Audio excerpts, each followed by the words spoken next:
Wendy Nielsen, thanks for being here. I'm really eager to talk with you about your work and scholarship on the novel Frankenstein by Mary Shelley.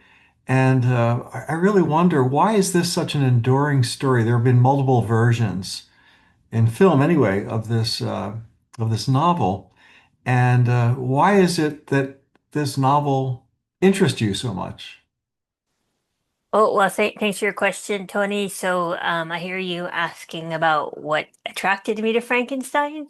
My original training is as a romanticist, so French, German, and British romantic literature that's kind of the 1780s to approximately 1830. My first book was on dramas about women in the French Revolution. I did teach that, so a lot of romantic literature also to my students. I'm at a university that used traditionally taught teachers, so I tried to teach European literature in a way that helped them teach Frankenstein in high schools. And I never really read it before myself. It's like a short and accessible novel, but I became fascinated with it by for so many different reasons. Um, One, I think it's raises the question about how we treat outsiders, and that's like kind of a universal question that's still around today. Another one is about the dangers of isolated genius. When one person is allowed to kind of just keep creating and without any check on what they're doing. And Yeah, also just it's also a great travel novel, and it's also very much about love. I think I see very Frankenstein very much as a novel about love and um, losing loved ones and failure to love ones and family problems. There's a lot you can go so many different directions with this novel. I read it so many times, and you can every time I see something new in it. It really is an extraordinary story, and as you say, it invites us into multiple conversations about creation, hubris, abandonment, and the ways that we fail, the beings that we bring into the world. And in the recent Del Toro film, there's the theme of redemption, which I think is missing from the novel. And there have been multiple versions of Frankenstein in film. Why does the Frankenstein story have such holding power? You felt like the novel didn't have much redemption in it, but you're also asking why it also has a lot of holding power. I actually disagree with you. I think there is an attempt by Victor Frankenstein to redeem himself in this second half of the novel. In the first half of the novel, it's kind of like this coming of age story. He loses his mother. He wants to um, try and create a being who will conquer death. Like that, the death of his mother is really this kind of motivating moment for him to try and create a new species that would be impervious to death. He does it, but then he realized he made a mistake. And in the second half of the novel, he tries to wrestle um with his mistake and come and do something about it. But it I do agree that it's failed redemption. He never he absolutely fails at it. And I think that flawed character, Victor as a very flawed character, is kind of like known now as like kind of the romantic hero, the Byronic hero. And I think there's something attractive in that. He's very human. But I mean, usually with my students, the character that wins over them is the creature himself. I don't call him generally the monster because that's kind of an epithet that other people call him. But he usually wins over people the most. I mean, just the sympathy of everything he goes through, and I think that like being able to see his suffering through his eyes is something really powerful. I mean, the novel is also very multivocal. I don't know if you noticed that. You know, it starts with Robert Walton, who's doing the sailing through the Arctic, and then it becomes Victor's tale and then the creature's tale, and then it goes back to Victor, and then at the end back to Walton. They call that like a framing narrative, like in Thousand and One Nights. But you hear from all these different people, that makes it also very modern, that you're not just have one narrator, and each one you're not sure if what they're telling you is completely true. Like no one's narrative in there is completely objective. And I think so she also keeps you guessing about like, well, who should I believe? Um, and so I think she really kind of gets you involved in the narrative in a way that you know that you can also make up your own stories. The novel's been was from the very beginning made into entertainment. She saw the first production, the first play of it in 1823. And you know, the novel got reprinted actually three times in her lifetime, and the third one um, she made the most money with. But it's been a tremendous text to inspire other productions too. So I think there's insofar as like the creature is a kind of raw material, it's also raw material for other people's imaginations. It's really interesting what you say that sympathy for the creature really draws the attention of students and others as well. And perhaps what adolescents think of themselves at a particular age. I think we've all gone through that period in adolescence thinking of ourselves as grotesque creatures. But for me, the turning point in the novel was the story of the creature story, and demanding that his creator hear the story. He said, "You owe me that." And even though we might have sympathy for the creature, there are these mysterious killings, and you don't know whether or not he did it or if it was circumstantial. And I started to wonder if this is also the first serial killer novel. It's the criminal profile of the outsider, one who is isolated, disaffective, and who acts out their murderous rage. Were you ever convinced of his guilt in the murders? Oh, thanks, Tony. There's so much there. I love what you're saying about the creature being somebody who's saying you have to listen to me. You owe it to listen to me. That's a really narrative medicine inspired observation that it really is about listen to me and hear my story, right? Um, and yeah, scholars have seen the creature as possibly, to your point about the creature kind of resembling a teenager as being about Mary Shelley's own adolescence. She had a very, you know, her mother died giving birth to her, and she had a difficult relationship with her father. He even kind of had her foster in Scotland for a while. She did not get along with her stepmother. So some people have said that the creature's rage is the rage of a young adult. Mary Shelley, and then a lot of people see Victor Frankenstein's hubris, his inability to care for other people, is similar to her eventual husband, Percy Shelley, and how he kind of just slapdash went through life, hurting people left and right. Um, yeah, that's a great idea about it being the first serial killer novel. Actually, since I just finished a CPA in narrative medicine at Columbia, I was actually discussing a novel with another student in a class, and she was the first person who said that she absolutely does not empathize with the creature that because she did not buy his his tale of woe. But most people usually sympathize with him more than Victor, right? Because Victor doesn't have empathy with anybody. What I liked about Del Toro's movie, though, too, is also that it kind of went away from the biographical readings of the novel that are so prevalent, and that it kind of made its own story.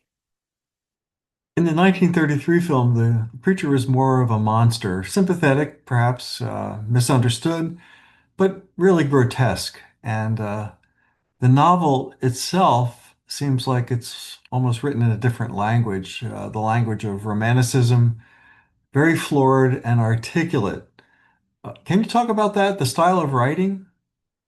Oh, thanks so much, Tony. Yeah, so I hear you asking about most recently the language of the novel, and she actually a lot of her writing, if you read her mother's Mary Wollstonecraft's feminist treatises, there is a lot of similarity to it, and some of the words in it are very specific to the time period, but key one of them. being the word confined and confinement.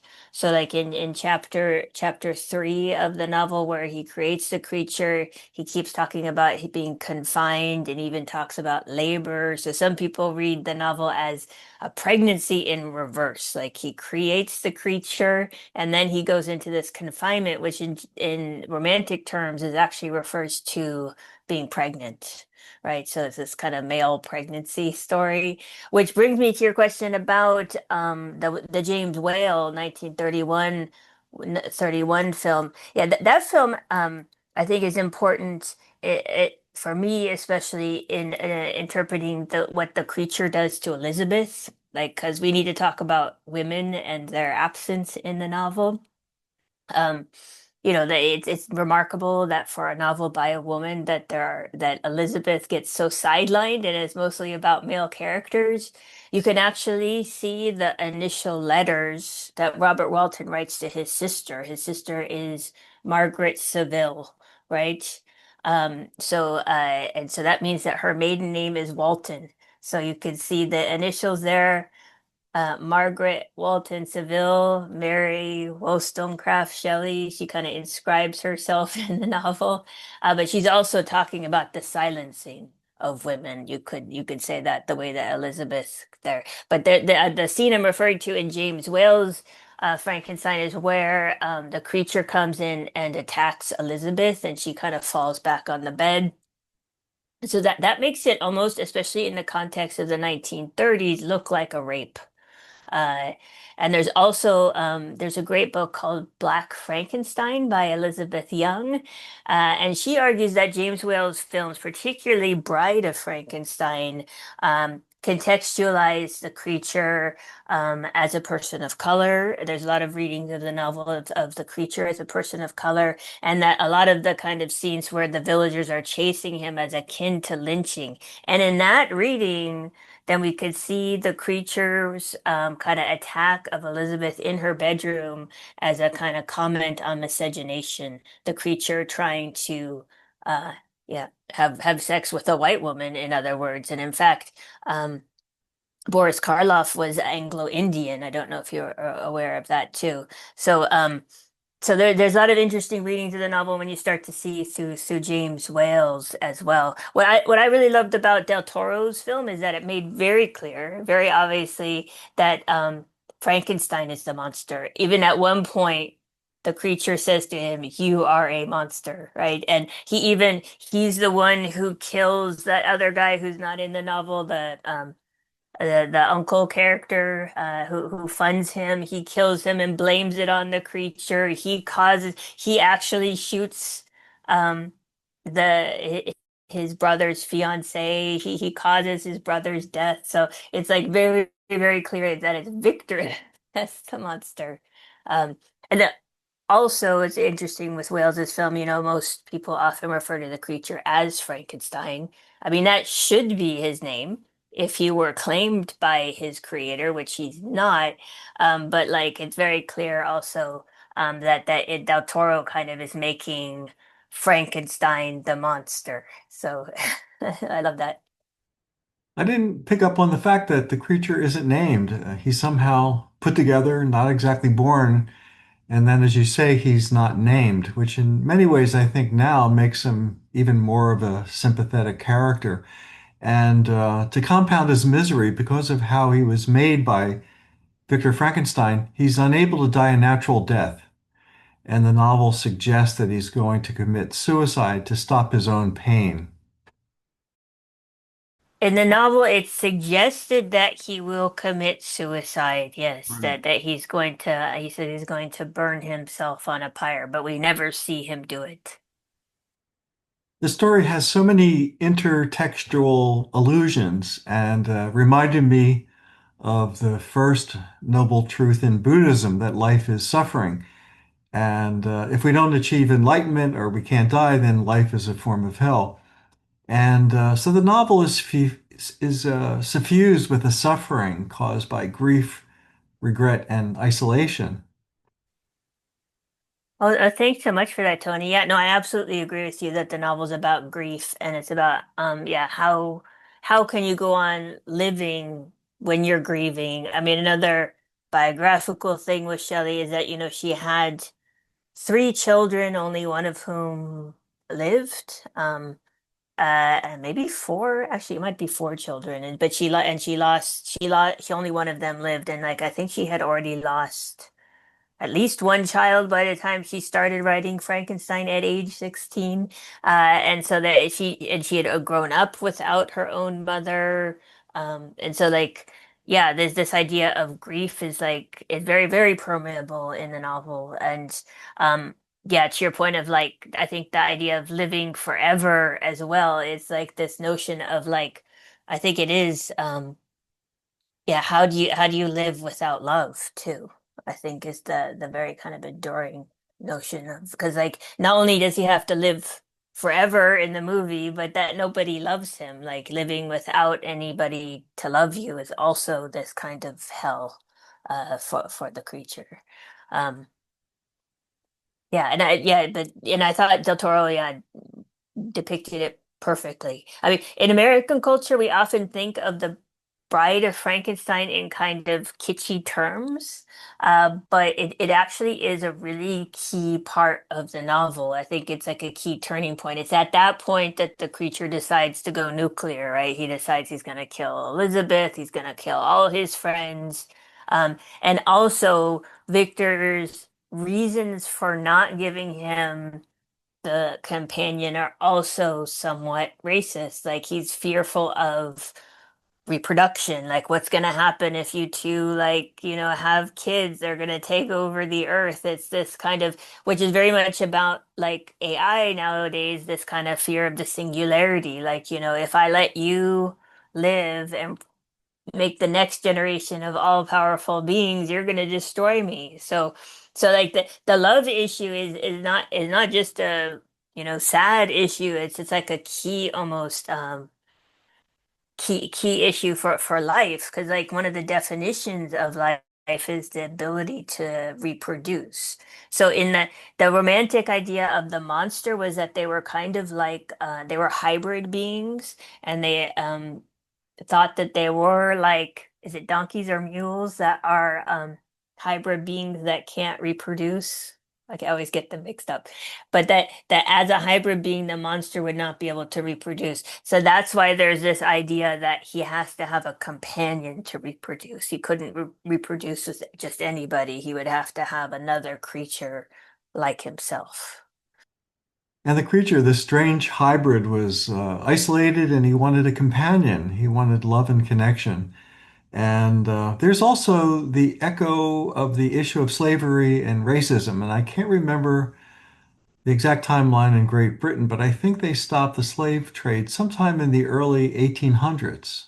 It Is it was it was around like I think 1808. So by the is time that early? yeah, so it was by the time the slave trade anyway, just the Yeah. trading of human beings who had been enslaved.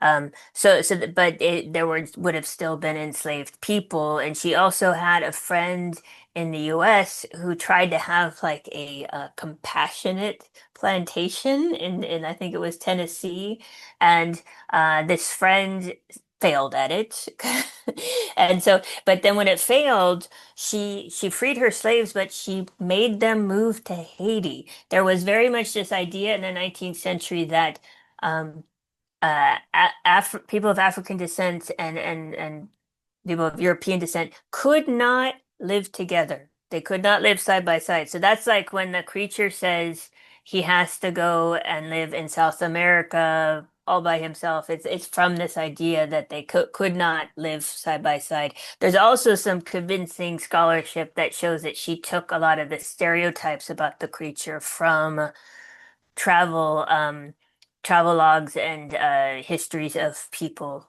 in Africa. So she's taking a lot of her kind of stereotypes of things. One thing I liked about Del Toro's thing is like he did get how tall the creature is. Like one of Frankenstein's many mistakes, but the biggest one is that he makes the creature 8 feet tall. I mean, like if you if you're gonna make a creature that you want to have some control over, you don't make it like at least 2 feet bigger than you. But he does that because he's in a rush. And because no one else is helping him. He had to work completely alone. So again and again, she those shows throughout the novel that like this idea of kind of singular genius, which was a very romantic idea, is flawed. That like if you try and go it alone and try and do everything like on your own, you're gonna make mistakes and you're gonna get everybody killed. Yes, the myth of the singular genus persists to this day. The connection between Paradise Lost and Frankenstein is deep, and Mary Shelley intentionally wove Milton's epic into the DNA of her novel. Can you talk about that? Yeah, no, yeah, definitely. I mean, like, there's the epigraph in the novel to Paradise Lost. There's tons of references throughout the novel to Paradise Lost, and it's one of the three books that the creature finds in the woods. Right. I mean, her father, William Godwin, was a very famous philosopher, and both he and his eventual wife, her mother, were atheists, so she grew up in an atheist household. However, insofar that she knew the Bible through Milton, because her father was also a bookseller.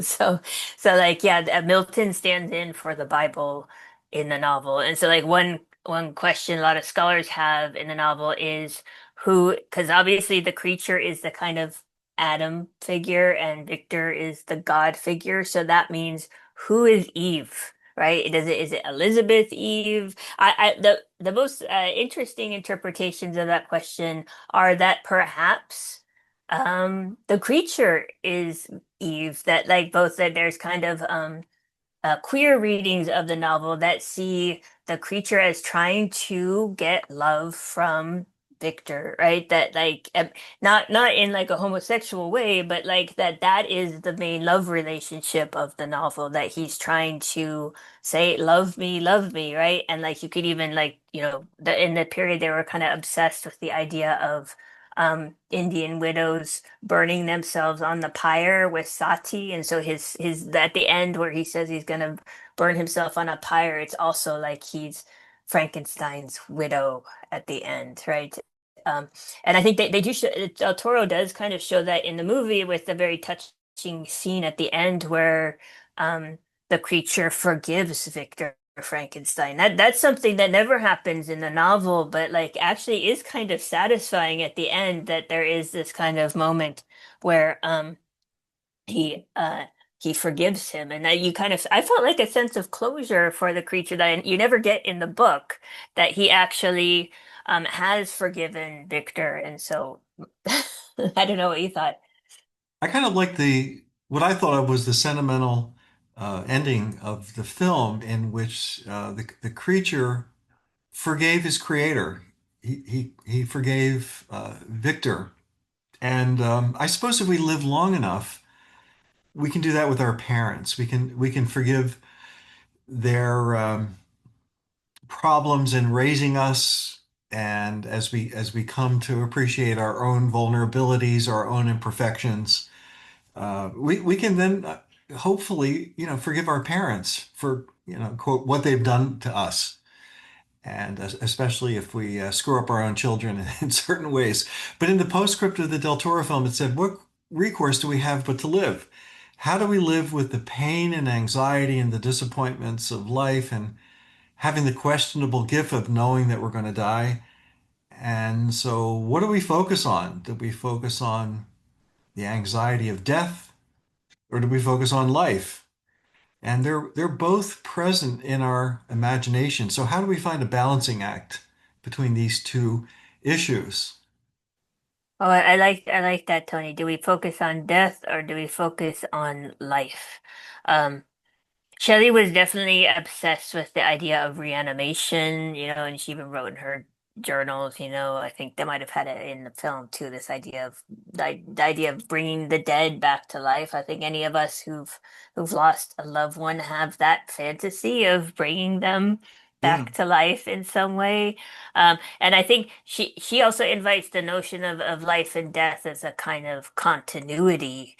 Um, but I did to talk about the ending again of the film. I like this idea of being able to forgive your creator slash parent for their mistakes, right? Because I think that's the other thing that draws people back to the novel is this kind of rage at the failure of your creator, be a god or your parents or people who influenced you, and then so that he does kind of give us that closure at the end. I heard you call it sentimental, which made me also think there are a lot of like sensationalist aspects to the novel. That sensationalism is a kind of 19th century term, and that's like literature that has like a lot of shocking value to it. And I think that's another thing that makes the novel such good fodder for both reading and other movies. Um, and we haven't even talked about the Gothic, which is not purely a Gothic novel, but it has Gothic aspects to it. All the churchyard and then the dead bodies and the serial killing, the flawed heroes. But the Gothic still is definitely a draw to people. I thought that was another thing Del Toro did really well was like just as you said, the sets. And the costumings were so luscious, but they also were a kind of beautiful depiction of kind of gothic um, aesthetic in a kind of surreal context. I always love his palette and costuming and just the whole picture he gives. No, it was absolutely gorgeous. Even the scenes of violence were so well staged. But talk about that a bit, the Gothic. What was the origin of that in the popular imagination in Mary Shelley's time? What did that genre of writing satisfy in people at the age when it was invented? Oh, that's a really good question. Like, what did people like about it? I mean, Gothic literature was obviously kind of trashy literature, as were novels in the period, and they were bestsellers, and people, and there's tons of Gothic novels that people read that are no longer read today. They were just a dime a dozen because they make you feel things, right? They're like horror, like they are kind of shocking and they kind of bring out awe and fear and so they're I mean just like vicarious living through others and like so yeah they were like just like horror and entertainment are popular today, so was the Gothic novel. And she was actually friends, or she actually just knew Matthew the Monk Lewis, who was one of the famous Gothic writers. And there were also many Gothic writers who are women. Monk Lewis actually owned a plantation in, I believe, Jamaica, and so he was actually directly tied to the enslavement of human beings as well. And so, I mean, in some ways, also the Gothic is another way to express some of the like horror and terrible deeds of the period, but like in a kind of fictional setting. There's also some mildly, especially in the English context, anti-Catholic aspects to the Gothic. I don't, it's not my field, and I don't know that for sure, but a lot of times in the Gothic, but not in her novel, but in a lot of Gothic novels, it's um there's usually some corrupt priest, and it's like a dark church, and like there's like it's about the corrupt church in some way. And I was wondering if Del Toro was kind of playing with Gothic by uh, using the actor who played Elizabeth. Her last name was Goth, Yeah, yeah, Mia Goth is Mia like, Goth. yes. So I thought that's an interesting It- little twist. I wonder if that's is that a coincidence? Is that an intertextual allusion that draws us in even more? yeah, you had to think he was kind of like somewhat purposeful, and she even has kind of a goth look, and like her eyebrows you can barely see, and so she looks so pale, and I think I also read that I didn't notice this until I read about it afterwards. She actually played the mother as well as the Elizabeth character, so that Hmm. they wanted to kind of um make this point about the kind of Oedipal references that his mother becomes the woman that he desires, but she's actually, I mean, she's a love interest, but she's actually, it's I found it interesting, the whole thing with the brother is the one who's marrying her, because that makes her never a clear love interest. It actually makes then the creature more of his love partner, right, in the movie. I want to return to this idea of anchor towards God. At one point, we even encounter the striking line, God is inept. and the narrative flirts with the notion of conquering God or replacing God altogether. How do you see this rebellion against the divine functioning in the novel, both for the characters and for the broader moral universe in the text? The idea of being God and playing out God. I mean, I always approach Shelley from like a more secular point of view, and I don't think about God very much, but I know that a lot of people, always talk about how he is um playing God. For me, the most thing is that she critiques is like the idea that men who think that they are God-like, as I see her kind of critiquing that notion that you think you're as like powerful as a god, that she has problems with that, like, and like that people who don't do like just the most elemental things of taking care of people who they should be caring for. Instead, they're trying to act like God. They're trying to be God-like, and instead of just like doing the things that a creator should do, and that is caring for his people he made. There's one more thing that came up for me regarding grief and Percy Shelley, Mary's husband. And I don't know if this is apocryphal or not. I think I heard this from one of my English lit professors that upon the death of a friend of his, he said, quote, "I'd rather be deprived of my friend than my grief." Did you ever hear that? I hadn't heard that, but for everything that I've read, sounded like that Shelley was kind of a jerk. You know that like when they had so he started, um I guess we would call it dating her when she was like 14 or 15. He was married at the time with children. Yes, and here he is like making the moves on this young teenage girl. They would meet apparently on her mother's grave and read her mother's works together. He was kind of fanboying about her father and her parents because they were these like important literary figures. And then he gets her pregnant and leaves his wife and kids to traipse off to Switzerland with her. In the meantime, his wife ended up killing herself, his ex-wife. But at that point, they were able to finally get married. I mean, her father had disowned her because they did all this stuff. But I mean, like, who does that? I mean, so, so A yeah, monster. a monster, right? Yeah. And he might have been sleeping also with her sister at the time that he died. So he did die very young, like in 1822, and at the time, he was actually making the moves on yet another friend at, at the time. A lot of people see the third edition of it as about even more about grief, that she made a lot of changes to the novel about like kind of fate and like kind of the inevitability of grief, that reflect her. I mean, even though he was a jerk, she loved him.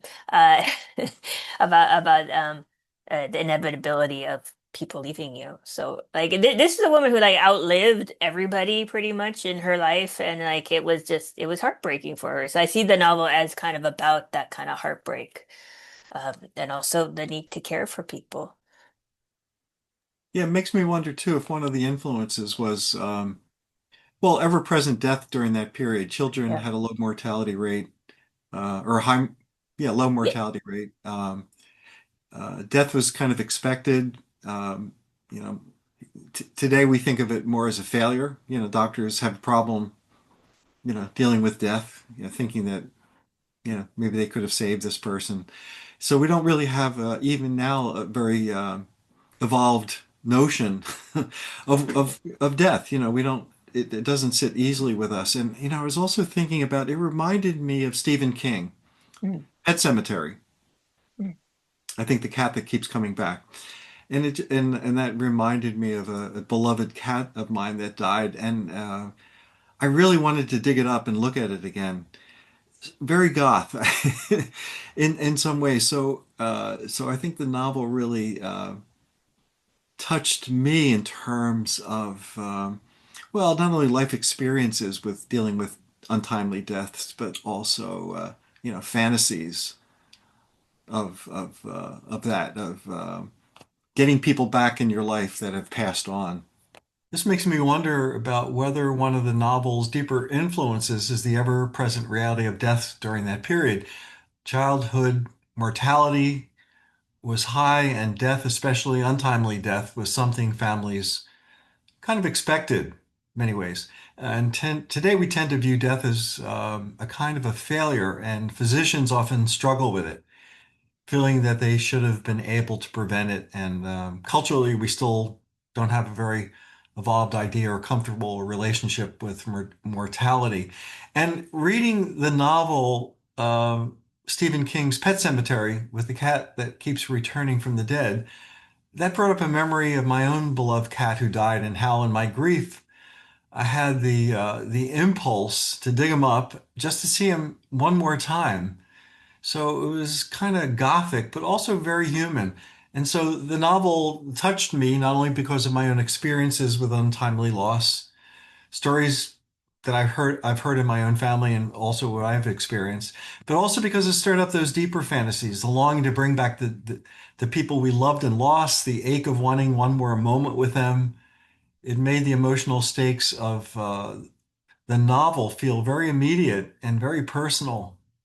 Most definitely. And also the guilt that you feel when people die. Like I think it you could see the creature as like kind of maybe also a mirrored if you want to see because you know the transposition we often make between Victor Frankenstein and the creature, calling the creature Frankenstein. I mean you could see the creature as doing things and that Victor then feeling responsible is also about like the guilt you feel when your loved ones die, right? That like, you know, that it's my fault, right? Um that you so I think a lot of that too is like the survivor's guilt of losing people, right? And like how do you live with that? Yeah, especially those whose mothers died in their own childbirth, and then the emotional fallout that might come from that, the anger, the resentment that your birth caused my wife, your mother, to die. I'm curious what you're talking about with your students right now about Frankenstein. So I've been pulled into different Frankenstein talks recently that we had a really interesting production of Frankenstein at my university using shadow puppets. But I gave a talk before about Frankenstein in the age of AI and about how it brings up a lot of the issues like about the singularity and control over new technology, and also an idea that I talk about in my book, which is like transhumanism, which I have to say I'm not endorsing transhumanism, but I'm kind of sickly fascinated by it. And I make the argument in my book that she's kind of critiquing this transhumanist ideal, which is very much a kind of very often male ideal. Guys like Peter Thiel are into transhumanism, and that's the idea that through science and technology, we can not only conquer death, but we can make more impervious human beings, stronger human beings that will be immortal. That's the ultimate goal of transhumanism is to make people who are you know can live forever. And I think she's actually critical of this notion because you know in the book you might have noticed it's not the creature's not made through electricity, but it's kind of hinted that it's made through alchemy. We often think of alchemy as just creating gold from metal, but it's actually the other thing the alchemists did was the elixir of life, which was immortality, and that's actually something she looked into in a subsequent novel called The Last Man. It's about the a plague comes to the earth and there's only one man left, the last man. So this notion of the living forever, like you said, and being a survivor. She actually shows that it's quite the horror, this notion of trying to live forever. But yeah, I think I'm kind of fascinated with that, Frankenstein's comment on that, because I think it is relevant today, that especially in our current political climate, there's a lot of talk about these kind of natalists, and transhumanism is coming back. There's like even like kind of eugenics is there's a notion of liberal eugenics now, and with CRISPR technology, I don't know if you're familiar with that, that ability to kind of create designer fetuses. So I think the novel has a lot of relevance for all these discussions about the use of technology to make ever like kind of superhuman type creatures, and the male, particularly male desire to do that. Yeah, and so Frankenstein lives on today, echoing Carl Sagan's warning that we live in a society dependent on science and technology in which very few people actually understand them. And our ability to create new things far outpaces our understanding of their consequences, which makes Shelley's novel strikingly contemporary in its examination of the new field of science during the time of this writing. Yeah, she actually popularized the word scientist. The word scientist comes into the English language actually after 1831 when the reprinting of her novel. So she actually kind of, because it used to be actually the word for scientist actually appears in the novel, and that would have been natural philosopher is the original word for scientist. And Percy Shelley was also into kind of these kinds of experiments with chemistry and whatnot. He also was kicked out of, I believe, Oxford for atheism. Um, yeah, so yeah, no, it definitely has a lot to say about science and that kind of stuff. My favorite, if we could talk about Frankenstein movies in general, my favorite Frankenstein movie is actually Frankenhooker, which is about. I also gave a talk for this group called Miskatonic. They're interested in horror films, and through that got a whole education in Frankenstein horror films. And this Frankenhooker from like 1990 is about a guy whose girlfriend dies in a freak accident, and he was always telling her to get thinner and stuff like that. So he comes up with this chemical that can like reanimate the body, but it only works on women. And so he he and in the movie they actually used real life New York City prostitutes. They became members of SAG to do this like wonderful scene where he kind of blows them up. And so he makes this like prostitute version of his girlfriend who comes alive. And so it's a great film. But like one of the interesting things with the book is like why does she make a male creature? Like, because most reanimation stories in the 18th century were about creating animated women. So if you think of Pygmalion, Pygmalion was, I have a chapter about Pygmalion in my book. Pygmalion, it was a really popular story in the 18th century, which of course is about a sculptor who actually gets disgusted by the prostitutes living next door, and he makes his own woman out of marble, and Venus comes down and animates the stat. He was kind of having sex with the statue, but then she animates it and makes it into a real woman. So this idea of animating a woman was really popular in the 18th century. So that's one of the strange things about the book. It's about creating a man. So some of the a lot of movies kind of play with that. It doesn't necessarily have to be a male creature. That's fascinating. The creature in Frankenstein is so adaptable. It can speak to any era and fit almost any existential or scientific dilemma. So I really wanted to thank you so much for this conversation, Wendy. Oh no, thanks for talking with me, Tony. I loved your questions. Thanks for inviting me. I hope we can talk again. Yeah, hopefully too.